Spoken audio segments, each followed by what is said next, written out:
ప్రతిక్షణం జనం కోసం. మనము పుస్తకాలలో కానీ టీవీలలో కానీ వినడం జరిగింది. నల్గొండ జిల్లా మునుగోడులో ఛత్రపతి శివాజీ జయంతి హిందూ వాహిని ఆధ్వర్యంలో ఘనంగా జరుపుకున్నారు.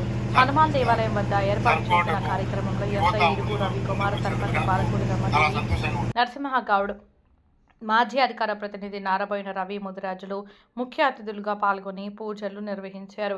ఛత్రపతి శివాజీ చిత్రపటానికి పూలమాలలు వేసి నివాళులర్పించారు. అనంతరం జెండా ఊపి ర్యాలీ ప్రారంభించి మాట్లాడారు. హిందూ ధర్మ పరిరక్షణకు శివాజీ మహారాజు చేసిన సేవలు ఎనలేనివని గుర్తుకు తెచ్చారు. ఛత్రపతి శివాజీ ఆశయాలను యువత ఆదర్శంగా తీసుకుని కొనసాగించాలన్నారు. టీపీసీసీ మాజీ అధికార ప్రతినిధి నారబోయిన రవి ముదిరాజు హిందూ ధర్మ పరిరక్షణకై ప్రతిజ్ఞ చేయించారు. పాల్వాయి చెన్నారెడ్డి, వేదాంతం గోపీనాథ్, బొడ్డు నాగరాజు గౌడ్,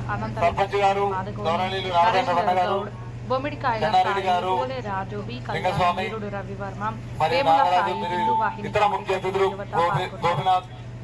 అందరూ కూడా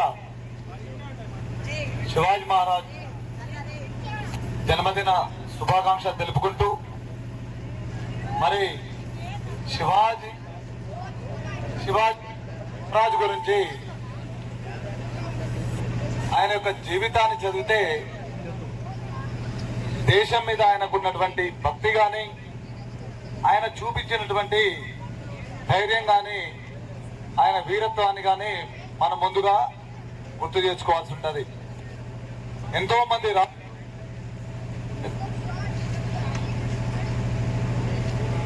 భయపడుతున్నటువంటి ఆ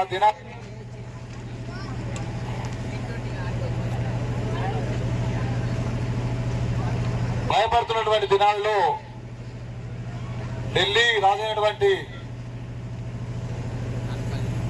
ఔరంగజేబ్ వంటి పెద్ద పెద్ద రాజుల్ని ఎదురుగా పోయి ఆయన యొక్క వీరత్వాన్ని చూపించినటువంటి జీవిత చరిత్ర గురించి మనం పక్కా తెలుసుకోవాల్సిన అవసరం ఉంటుంది.